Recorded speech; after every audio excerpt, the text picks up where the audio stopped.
नमस्कार दोस्तों, peak PCS के इस वीडियो में आप लोगों का स्वागत है। उम्मीद करते हैं सभी लोग बढ़िया होंगे। तो एथिक्स की श्रृंखला अपनी चल रही थी, जिसमें पिछले लेक्चर में हम लोगों ने ये सारी चीज़ें देखी थी, है ना? करंट अफेयर से जुड़े मुद्दे जैसे मीडिया नैतिकता हो गया, मीडिया ट्रायल, है ना? ये सारे करंट के मुद्दे देखे थे। और अपना अगला टॉपिक हो जाएगा मानवीय मूल्य, है ना? Human values. तो इसमें हम लोग देखेंगे मानवीय मूल्य कौन-कौन से होते हैं, सिविल सेवकों के मूल्य क्या होते हैं, है ना? मूल्य की प्रकृति कैसी होती है, उनकी विशेषताएँ क्या होती हैं। तो ये सारी चीज़ें हम लोग इस टॉपिक में जो है डिस्कस करेंगे। तो स्टार्ट करते हैं अपना चैप्टर और देख लेते हैं क्या होते हैं मानवीय मूल्य। तो अगर मानवीय मूल्य की बात करें तो मूल्य से तात्पर्य विश्वास, आदर्श व आकांक्षाओं से है, जो आचरण में सद्गुण के रूप में जो है व्यक्त होते हैं, है ना? मूल्य समाज व संस्कृति के सापेक्ष होते हैं। और बात करें तो ये नियामक भी होते हैं। कैसे होते हैं? ये नियामक होते हैं, क्योंकि इनके द्वारा जो है व्यवहार का नियमन या विनियमन किया जाता है। तो बात करें क्या होते हैं, भारतीय परंपरा में जो है आदर्श मूल्य क्या माना जाता है? एक तो सत्यम शिवम सुंदरम, है ना? सत्यम शिवम सुंदरम। अगर बात करें मूल्यों की विशेषताएं क्या होती हैं, तो मूल्यों की विशेषताएं क्या होती हैं कि वे स्थिर होते हैं, प्रायः स्थिर होते हैं और तटस्थ होते हैं। मूल्य तटस्थ होते हैं, मतलब किसी के पक्ष में नहीं होते हैं। वो देखते हैं दोनों पक्षों को, फिर अपने हिसाब से तटस्थ रहते हैं, है ना? और प्रायः स्थिर होते हैं। ऐसा नहीं है कि आज कुछ और हमारा मूल्य कल कुछ और हो जाए, आज हम बहुत ईमानदार हैं और कल पता चले बेईमान बन जाए। तो मूल्य प्रायः जनरली जो है स्थिर रहते हैं, वो तटस्थ रहते हैं, है ना? और दूसरी विशेषता क्या हो जाएगी, ये सीखे जाते हैं। ऐसा नहीं है कि मूल्य जन्मजात आते हैं, है ना? तो मूल्य सीखे जाते हैं, है ना? जैसे सत्य, अहिंसा, ये सारे मूल्य हम लोगों ने महात्मा गांधी से सीखे हैं, है ना? निडरता का मूल्य हम लोग अपने पिताजी से सीखते हैं। प्रेम, करुणा, ये सब चीज़ें अपनी माता से सीखते हैं। तो ये मूल्य जो होते हैं परिवार, समाज, संस्थाओं, शिक्षण संस्थान और अपने रोल मॉडल्स, टीचर, शिक्षक, इन लोगों से हम लोग सीखते हैं मूल्य। तो मूल्य प्राय जो है सीखे जाते हैं। अगली विशेषता क्या हो जाएगी, यूपीएससी में एक क्वेश्चन ऐसा ही आएगा था कि मूल्य क्या होते हैं और मूल्य सीखे जा सकते हैं या जन्मजात होते हैं। फिर उदाहरण से समझाने को पूछा गया था। तो मूल्य प्राय सीखे जाते हैं, है ना? अगला बात करें गहराई के स्तर पर, जैसे संस्कार। तो मूल्य जो है अपने अंदर, जो अपने मन में बहुत अंदर तक समा जाते हैं। जैसे किसी व्यक्ति का मूल्य हो जाता है सत्यता, सत्य बोलना। जैसे राजा हरिश्चंद्र, तो वो सत्य या ईमानदारी का मूल्य उनके अंदर इतना हावी हो गया था, इतना अंदर तक गहराई से पहुंच गया था कि वो कभी झूठ बोल ही नहीं सकते थे। तो इसी प्रकार होना चाहिए, वो गहराई तक अंदर तक जो है प्रभाव डालते हैं। दूसरा, मूल्यांकन को आधार प्रदान करते हैं। और मूल्य एक नहीं होता कि जैसे एक है ईमानदारी का, ऐसा नहीं है, मूल्य अनेक होते हैं। जैसे ईमानदारी हो गया, सत्य बोलना हो गया, हिंसा ना करना हो गया, है ना? ये सारी चीज़ें ये मूल्य हो जाते हैं। सत्यनिष्ठता, कर्तव्यनिष्ठ होना, दृढ़ निश्चयी होना, ये सारे मूल्य हो जाते हैं। और अमूर्त होते हैं मूल्य। अमूर्त, मूर्त का मतलब होता है जो चीज़ें हमको प्रत्यक्ष आँखों से दिखाई देती हैं, वो मूर्त होती हैं। और जो चीज़ें इंटेलेक्चुअल रूप में जो है अंदर होती हैं अपने, जो दिखाई नहीं देती हैं, उनको हम लोग अमूर्त कहते हैं। जैसे विश्वास, विश्वास कोई दिखाई देने वाली चीज़ थोड़ी है, विश्वास एक विचारधारा है। तो ये हो जाएगा अमूर्त, है ना? प्रेम, ये सब अमूर्त चीज़ें हैं। एक अधिक्रम होता है इनका। अधिक्रम मतलब एक हायरार्की होती है। जैसे अपने राजनीति में क्या हायरार्की है कि सबसे ऊपर राष्ट्रपति होंगे, ठीक है? इनके बाद पीएम होंगे, नहीं, इसके बाद प्रेसिडेंट, मतलब राष्ट्रपति, फिर उपराष्ट्रपति, फिर प्रधानमंत्री, प्रधानमंत्री के नीचे अन्य मंत्री, कैबिनेट मंत्री, राज्य मंत्री, और फिर डीएम, एडीएम, ये सब ऐसी चीज़ें होती है ना, हायरार्की होती है कि सबसे ऊपर सबसे बड़ी चीज़ होगी। जैसे सुप्रीम कोर्ट हो गया, फिर हाई कोर्ट हो गया, फिर डिस्ट्रिक्ट कोर्ट हो गए, फिर विलेज कोर्ट हो गए। तो इस प्रकार इनकी हायरार्की होती है मूल्यों की, कि सबसे आगे आप किस मूल्य के रखोगे, फिर उसके बाद क्या होगा, फिर उसके बाद किसको वरीयता दोगे। तो इनका एक वरीयता क्रम होता है, अधिक्रम होता है। और मूल्य मूलतः सार्वभौमिक होते हैं, सभी के लिए होते हैं। जैसे ईमानदारी का मूल्य है, तो ये ऐसा थोड़ी है कि ये आपके लिए ही है या आप ही ईमानदार हो सकते हो और कोई नहीं। ये सबके लिए सार्वभौमिक रूप से अवेलेबल होते हैं, सब लोग इन मूल्यों को अपना सकते हैं। और नैतिक, सामाजिक तथा कैसे होते हैं, नैतिक आदर्श होते हैं, है ना? ये कोई गलत प्रकार की भावनाओं को बढ़ावा नहीं देते हैं। सामाजिक होते हैं कि समाज इनको अपने अंदर मान लेता है, सामाजिक रूप से जो है मान्यता मिली हुई होती है ना? और बात करें स्थान, समय आदि के अनुसार ये बदलते भी हैं। मूल्य कभी कभी बदल जाते हैं स्थान, समय के अनुसार। अब मान लीजिए आप, क्या है, अब मान लो यहाँ पे भारत में रह रहे हो अभी, ठीक है? आप उत्तर भारत के मैदान में रह रहे हो, उत्तर प्रदेश में, तो यहाँ पे बहुत सारी हरियाली है, सारी फसलें उत्पन्न होती हैं, तो आप क्या खाते हो? आप शाकाहारी हो, ठीक हो, शाकाहारी हो आप। और किसी कारणवश आप मान लो आप यहाँ से जा रहे थे, कहाँ जा रहे थे? आप जा रहे थे मान लो अमेरिका जा रहे थे, नॉर्थ अमेरिका, ठीक है? नॉर्थ अमेरिका आप जा रहे थे और अचानक से आपका प्लेन जो है क्रैश हुआ और आप आकर के किसी आइलैंड पे गिरे। अब इधर से ना तो और बाकी सब लोग मर गए हैं, बस आप 1-2 लोग बचे हो, ठीक है? या सिंगल आप अकेले बचे हो। तो क्या है, इधर तैर के आप जा नहीं सकते, बहुत दूर है, किसी तरफ नहीं जा सकते हो, चारों तरफ पानी भरा है, ठीक है आपके। तो आप क्या करोगे? अभी जब आप तक शाकाहारी थे, पर आपको अगर अपना जीवन बचाना है तो आपको मांसाहारी बनना पड़ेगा, क्योंकि आइलैंड ऐसा है, वहाँ पे कोई कृषि होती नहीं, कोई फसलें होती नहीं, कोई फल-फूल है नहीं, ठीक है?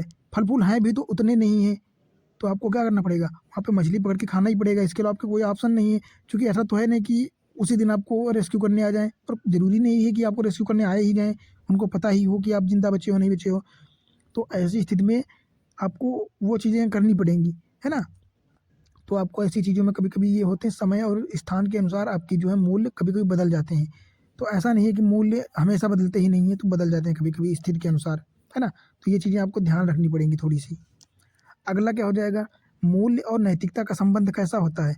इनका संबंध ऐसा होता है कि मूल्यों के आधार पर ही नैतिक सिद्धांत बनते हैं, है ना? नैतिक सिद्धांत कैसे बनते हैं? अगर आपके अंदर विशेषता या मूल्य होगा कि आप ईमानदार हो, आप सत्यनिष्ठ हो, तभी तो आपके नैतिक सिद्धांत बनेंगे। किसी भी कीमत पर मैं दृढ़ संकल्पित हूँ कि मैं ये कार्य नहीं करूँगा, मैं झूठ नहीं बोलूँगा, क्योंकि आपके अंदर सत्यता वाला गुण है, मूल्य है, तभी तो आप झूठ नहीं बोलोगे, तभी तो आपके नैतिक सिद्धांत बनेंगे, आप किसी के रोल मॉडल बन पाओगे। तो ये सारी चीज़ें होती हैं। अब हम लोग बात करेंगे 5 सार्वभौमिक मूल्य। ऐसे ऐसे मूल्य हैं ये 5 जो दुनिया में हर जगह चलते हैं और सभी के लिए अवेलेबल हैं। जैसे शांति को बनाए रखना, अहिंसा, सत्य, नैतिक कर्म और प्रेम। मतलब आप विश्व के कहीं भी चले जाओ, हर जगह पे ये अवेलेबल है।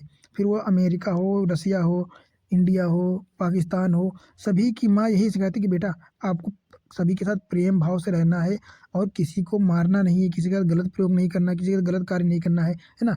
और हमेशा अपने आप को शांत रखना है ना? जब गुस्सा आए तो भी शांत रहना है और कोई भी सिचुएशन आ जाए आपको सत्य का साथ देना है। सभी के घर में यही चीज़ें सिखाई जाती हैं, सार्वभौमिक मूल्य हैं। किसी की हिंसा नहीं करनी है, हमेशा अच्छा कार्य करना है, देश एक दूसरे से प्रेम के साथ रहना है। तो ये 5 मूल्य जो हैं, ये सार्वभौमिक मूल्य हैं। सार्वभौमिक मूल्य मतलब ये यूनिवर्स सबके लिए अवेलेबल है और सबके लिए ये अनिवार्य भी है। मतलब अनिवार्य का लोग नहीं मानते हैं, वो बात अलग की है, पर ये बहुत इम्पोर्टेंट मूल्य हैं। अन्य बात करें आंतरिक मूल्य कौन से होते हैं? आंतरिक जो अपने अंदर आते हैं, है ना? तो इसमें एक तो हो जाएगा करुणा, जो कि हम लोग अपनी माता से सीखते हैं प्यार करना, है ना? वात्सल्य हो गया, वात्सल्य भी प्रेम ही होता है। प्रेम हो गया, दयालुता कि सामने वाले के साथ दयालु या कृपालु बनना, है ना? भावनात्मक समझ को विकसित करना, संवेदनशीलता किसी दूसरे की चीज़ों को संवेदन कर सेंस कर करना, है ना? सहानुभूति हो जाएगा जिसको हम लोग एम्पैथी सिम्पैथी कहते हैं, है ना? त्याग और बलिदान, ये सारी चीज़ें क्या है? ये आंतरिक मूल हैं और ये सभी के अंदर मोस्टली ये भी पाए जाते हैं, है ना? कम ज़्यादा थोड़ा-सा इंटेंसिटी हो सकती है। अब हम लोग बात करेंगे कि मूल्य विकसित करने में परिवार, समाज और शैक्षणिक संस्थाओं की भूमिका होती है, क्या होती है? मैं आपको बता दूँ ये एक ऐसा टॉपिक है, ये केवल एक हेडिंग, यहाँ से मोस्टली हर दूसरे साल क्वेश्चन आता है, हर दूसरे साल। फिर वो यूपीएससी हो, यूपीपीसीएस हो या अन्य कोई स्टेट पीसीएस एग्ज़ाम हो, जिसमें मतलब एथिक्स का सिलेबस रखा गया है। तो ये बहुत इंपॉर्टेंट है। बात करते हैं कि मेरा दृढ़ विश्वास है, ये एपीजे अब्दुल कलाम ने क्या कहा है देख लेते हैं क्या कहा है उन्होंने कि मेरा दृढ़ विश्वास है कि यदि किसी राष्ट्र को भ्रष्टाचार मुक्त व सुंदर मनों वाला बनाना है तो उसमें समाज के 3 प्रमुख लोग अंतर ला सकते हैं या बदलाव ला सकते हैं। कौन-कौन? एक तो माता-पिता और शिक्षक, है ना? केवल माता-पिता और शिक्षक ही 3 ऐसे इंसान हैं जो हमारे समाज को अच्छे मनों वाला और सामाजिक जो है बना सकते हैं। तो इनकी महत्वपूर्ण भूमिका इतनी है कि आप देख ही सकते हैं एपीजे अब्दुल कलाम जी ने क्या बोला है। तो ये बहुत महत्वपूर्ण है ना? माता-पिता और शिक्षक। अब हम लोग बात करेंगे परिवार की भूमिका क्या होती है ना? परिवार में कौन-कौन से लोग होते हैं? एक तो माता होती है, ठीक है? एक तो माता होंगी, पिता होंगे, दादा-दादी होंगे और भाई-बहन होंगे। तो ये लोग जो है किस प्रकार से मूल्य सिखाते हैं या किस प्रकार जो है मूल्यों को बढ़ावा देते हैं, मूल्य उत्पन्न करने में महत्वपूर्ण भूमिका निभाते हैं। माता से हम कौन कौन से मूल्य सीखते हैं? माता से तो माता से हम प्रेम हो गया, त्याग हो गया, बलिदान हो गया, संघर्ष, साहस, वात्सल्य, सत्य, अहिंसा, ये सभी मूल्य हम लोग अपनी माता से सीखते हैं। प्रेम, भाई बहन में प्रेम हो गया, है ना। त्याग, एक दूसरे भाई के लिए, भाई बहन के लिए त्याग करना, कि कोई सामान है घर में तो हम लोगों को बांट के खाना, ऐसा नहीं कि अकेले एक टोकी खा ले, है ना। त्याग, बलिदान, कि अगर किसी पे संकट आता है तो एक दूसरे की मदद करना किसी भी स्थिति में। संघर्ष, साहस, बलिदान, वात्सल्य, ये सारी चीज़ें क्या है? तो ये सारी चीज़ें जो है माता से हम लोग सीखते हैं। बात करें पिता से, तो पिता से हम लोग क्या सीखते हैं? एक तो साहस हो गया, कि कोई भी स्थिति को कभी डरना नहीं है ना। त्याग और बलिदान, अपने भाई बहन या किसी अन्य दोस्त मित्र, इन चीज़ों के लिए अगर स्थिति आए तो बलिदान देना, त्याग देना, कि इन चीज़ों को, कर्मशीलता बनाए रखना, हमेशा नैतिक आचरण करना, उत्साही रहना, है ना। हर समय मतलब अच्छी चीज़ों के लिए उत्साह बनाए रखना, संघर्ष करने की क्षमता बनाए रखना, और हर कार्य के लिए धैर्य को बनाए रखना। सबसे महत्वपूर्ण पेशेंस ही है ना। तो ये सारे जो इम्पोर्टेंस मूल हैं हम लोग अपने पिता से सीखते हैं। अब बात करते हैं दादा दादी से। तो दादा दादी से क्या सीखते हैं हम लोग? प्रेम या वात्सल्य हो गया, निस्वार्थता हो गया, कि किसी के साथ भी हम लोग बिना स्वार्थ के लगे रहें, है ना। नैतिक कहानियाँ हो गई, परंपरागत मूल्य जो प्राचीन समय से चले आ रहे हैं, है ना। आध्यात्मिकता, त्याग, बलिदान, ये सारी चीज़ें हम लोग अपने दादा दादी से सीखते हैं। और भाई बहन से क्या सीखते हैं? शेयरिंग और केयरिंग, है ना। कि एक चॉकलेट है तो आधा आधा, जितने भाई बहन है सब लोग बांट के खाएं, है ना। और लैंगिकता सीखते हैं, भाई बहन आपस में साथ में रहते हैं, है ना। तो उनमें लैंगिक जो सेंसिटिविटी है वो बढ़ती है, आती है। संवेदनशीलता, एक दूसरे का सम्मान करना, साहस, मित्रता, भ्रातृत्व, ये सारी चीज़ें जो है भाई बहन आपस आपस के हैं, है ना। भाई बहन एक दूसरे से सीखते हैं। तो इस प्रकार जो है परिवार की भूमिका हमारे मूल्यों को जो है बढ़ावा देने में, या मूल्य को डेवलप करने में परिवार की भूमिका इस प्रकार रहती है। अगर उदाहरणों की बात करें तो साहस की बात करें तो साहस का गुण जो है छत्रपति शिवाजी ने अपनी माँ से साहस का भाव सीखा था। पर भगत सिंह की बात करें तो भगत सिंह ने साहस की विशेषता कहाँ से? अपने चाचा से सीखी थी। और मंजूनाथ जो थी, इन्होंने अपने परिवार से साहस का भाव सीखा था। बात करें आध्यात्मिकता, तो महात्मा गांधी ने अपने आध्यात्मिक गुरु किसको माना है? माँ को माना है अपने। उन्होंने अपनी आध्यात्मिकता अपनी माँ से सीखी है। बात करें त्याग और बलिदान, तो एपीजे अब्दुल कलाम ने त्याग और बलिदान अपनी बहन से सीखा है, जिसे सचिन तेंदुलकर ने अपने भाई से सीखा है। बात करें करुणा, करुणा जैसा जो भाव है, इसको मदर टेरेसा ने अपने परिवार से करुणा या दयालुता सीखी है। तो इस प्रकार ये लोग हैं जिन्होंने अपने परिवार से इन प्रकार की चीज़ों या मूल्यों को सीखा है। अब हम बात करेंगे समाज की भूमिका क्या होती है, कि समाज मूल्यों के निर्माण में किस प्रकार भूमिका निभाता है। तो बात करें साहस की, है ना, तो उत्तर पश्चिमी भारत हो जाए या स्पार्टा हो जाए। बात करें प्रेम अहिंसा की बात करें तो तिब्बती समाज, बौद्ध, जैन, इनमें प्रेम का भाव होता है, यहाँ से सीखा जा सकता है ना। पर्यावरण का भाव जो बिश्नोई समुदाय सबसे ज़्यादा मानता है। बात करें भ्रष्टाचार मुक्त, न्यूजीलैंड हो जाएगा। खुशी की बात करें तो भूटान सबसे खुशी क्षेत्र में सबसे आगे है। लैंगिक संवेदनशीलता, ये सारी चीज़ें हो जाएंगी। अब बात करें हम लोग कि शैक्षणिक संस्थानों की क्या भूमिका है, मतलब शिक्षा के क्षेत्र, जैसे कि इनके कॉलेज हो गए, स्कूल हो गए, इनसे हम लोग कैसे क्या सीखते हैं। तो नैतिक शिक्षा हो गया, मजबूत चरित्र का निर्माण, ये सारी चीज़ें हम लोग कहाँ से सीखते हैं? अपने स्कूलों से सीखते हैं, है ना। क्योंकि नैतिक शिक्षा हम लोग कक्षा 6-5 से ही पढ़ने लगते हैं, और उसके पहले भी शिक्षक कक्षा 2-1-3 से कहानियाँ सुनाने लगते हैं, है ना, नैतिक शिक्षा वाली। और मजबूत चरित्र हम लोगों को वहीं से शिक्षण संस्थानों से ही प्राप्त हो सकता है, क्योंकि वहाँ पे अपना एक रोल मॉडल के रूप में अपना एक शिक्षक भी होता है, फेवरेट शिक्षक, है ना। और खेल, योगा, मा और मानसिक मजबूती तथा निर्णय क्षमता का निर्माण, ये सारी चीज़ें हम लोग कहाँ से सीखते हैं? ये सारी चीज़ें हम लोग जो है स्कूल से ही तो सीखते हैं। पर्यावरणीय नैतिकता को बढ़ावा देना, साहस, निडरता, ट्रैकिंग, ये सारी चीज़ें हो जाएँ, या नवाचार, व्यवहारिक प्रयोग व रिसर्च, ये सारी चीज़ें हम लोग शिक्षकों या स्कूल से सीखते हैं। किताबें पढ़ने की प्रेरणा, सामाजिक उत्तरदायित्व जैसे विलेज ट्रेनिंग प्रोग्राम हो गया, है ना, वंचित वर्गों के प्रति संवेदनशीलता जैसी विशेषताओं को लाना, समावित करना, है ना, लैंगिक संवेदनशील होना, ये सारी चीज़ें हम लोग कहाँ से सीखते हैं? ये सारी चीज़ें हम लोग शैक्षणिक संस्थानों से ही सीखते हैं। फिर बात करें नॉर्म्स, कुछ प्रतिमान होते हैं लोगों के, जैसे व्यक्तिगत प्रयोग, व्यक्तिगत आदतें, सामूहिक आदतें हो जाएँगी, प्रतिमान या अपेक्षाएँ हो जाएँगी, पंथ या परंपरा की बात करें तो कहीं पे स्वीकार्यता होती है उनकी तो कहीं पर अस्वीकार्यता। ये सारे क्या हैं? ये सारे नैतिकता के प्रतिमान हो जाते हैं। अगला क्या है? सामाजिक नैतिकता का निर्धारण, है ना? समाज में नैतिकता का निर्धारण जो है किस प्रकार से होता है? तो ये जो है अपना लास्ट टॉपिक हो जाएगा पहले टॉपिक का, है ना? पहले चैप्टर का ये लास्ट टॉपिक हो जाएगा, ये लास्ट हेडिंग है। इसमें क्या है कि सामाजिक नैतिकता का निर्धारण किस प्रकार होता है, सामाजिक नैतिकता कैसे निर्धारित होती है। तो इसकी बहुत सारी विशेषताएं हैं। एक तो भौगोलिक कारक, जनांकिकी दशाएं, धार्मिक, राजनीतिक या आर्थिक, ये कारण जो हो जाएंगे, ये सारे कारण होते हैं सामाजिक नैतिकता के निर्धारण की। बात करें भौगोलिक निर्धारण में तो क्या हो जाएगा? तापमान, संसाधन, उच्चावच, पवन, धूल, ये जो कारक होते हैं भौगोलिक कारक, ये सामाजिक नैतिकता के निर्धारण में बहुत महत्वपूर्ण भूमिका निभाते हैं। मान लो तापमान की बात करें तो अपने यहाँ भारत की बात करें और अफ्रीका की बात करें तो अफ्रीकी देश ऐसे हैं वहाँ पे, जैसे सहारा मरुस्थल हो गया, थार का मरुस्थल हो गया, थार का मरुस्थल भारत में हो गया, या भारत में उत्तर के मैदानों की बात करें और अफ्रीका के सहारा के मरुस्थल की बात करें तो यहाँ उत्तर प्रदेश में जो है, उत्तर प्रदेश या उत्तर भारत की बात करें तो यहाँ पे सभी फसलें उत्पादित की जा सकती हैं, ठीक है। तो यहाँ पे लोग एक दूसरे की मदद करके भाईचारे के रूप में फसलें उगाते हैं, साथ में बनाते खाते हैं, ठीक है। तो यहाँ पे भाईचारे की व्यवस्था होगी। पर अफ्रीका की बात करें तो चूँकि वहाँ इतना ज़्यादा टेम्परेचर है ना और उतना जनसंख्या उस हिसाब से ज़्यादा है, ना पे वहाँ पे कोई फसलें उत्पन्न हो सकती है ना ही कुछ। तो वहाँ पे लोग क्या करते हैं, कुछ टाइम के बाद अपने ही लोगों को मार के खाने लगते हैं, क्योंकि वहाँ पे कुछ है नहीं खाने को, तो क्या करें, कुछ तो खाना ही है। तो उस प्रकार वहाँ के और यहाँ की नैतिकता में अंतर आ जाता है ना। संसाधनों की बात करें तो मान लो किसी क्षेत्र में संसाधन बहुत ज़्यादा है, कहीं पे कम है, तो ये भी बहुत बड़ा रोल निभाता है। उच्चावच की बात करें तो मान लो पहाड़ी इलाकों में, जम्मू कश्मीर एरिया में जो लोग रहते हैं उनके जीवन शैली में और जो मैदानी क्षेत्र में रहते हैं उनमें काफ़ी अंतर होगा।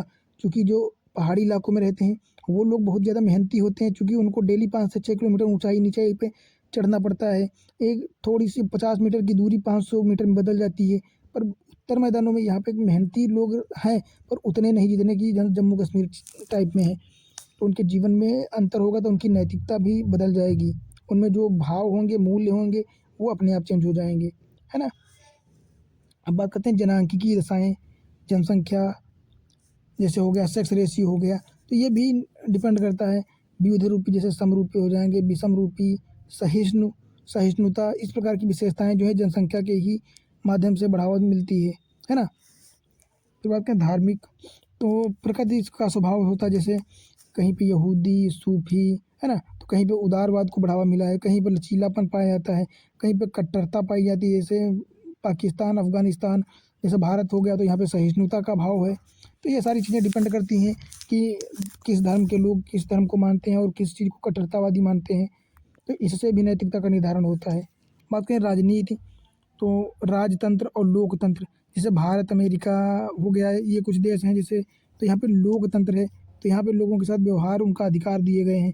और राजतंत्र जैसे नॉर्थ कोरिया हो गया, तो वहाँ पे जो शासक चाहेगा सारी चीज़ें वही होंगी। सोचो वहाँ पे बाल कटवाने के लिए भी आपकी अधिकार की आवश्यकता नहीं है, वहाँ पे चाह जो शासक कहेगा उस प्रकार के आप बाल कटाओगे, जो शासक कहेगा वो खाओगे। तो ये सारी चीज़ें हैं, ये भी डिपेंड करता है नैतिकता का कारण, है ना।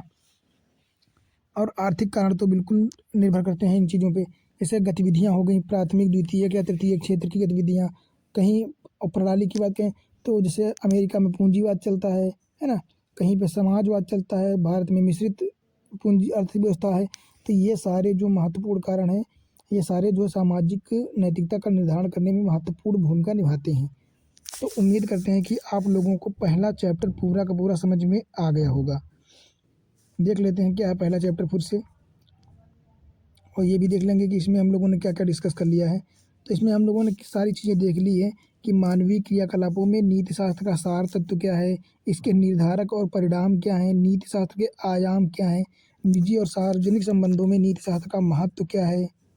फिर दूसरा ये जो अभी पढ़े हैं इसके जस्ट पहले कि है ना, कि महान नेताओं, सुधारकों और प्रशासकों के जीवन तथा उनके उपदेशों से मूल्य विकसित करने में परिवार, समाज, शिक्षा इनकी क्या भूमिका है। तो ये सारी चीज़ें, ये सारे टॉपिक हम लोगों ने पढ़ लिए हैं, कंप्लीट कर लिए हैं।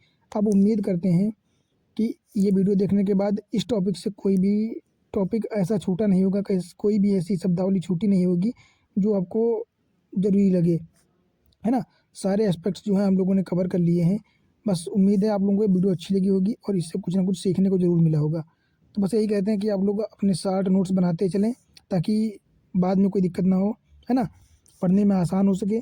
एक दिन में पूरी की पूरी जीएस पेपर 4 कंप्लीट हो जाएगा। आप जो है रिवाइज़ कर पाओगे ये शार्ट नोट्स जो है बनाने के बाद, है ना। तो कम समय में अच्छे से रिवाइज़ हो जाएंगे और अच्छे से जो है आपका पेपर डील हो पाएगा। तो बस यही कहना है कि आप लोग पढ़ते रहिए और कोई दिक्कत हो या कोई चीज़ें जानकारी ना हो तो आप लोग कमेंट करके पूछ लिया कीजिए, या किसी प्रकार का सुझाव भी हो तो आप दे सकते हैं यहाँ पे, है ना, ताकि आगे जो चीज़ें आएँ उनको हम लोग बेटर कर सकें। मिलते हैं फिर अगले वीडियो में अगले अपने टॉपिक दूसरे टॉपिक के साथ, है ना।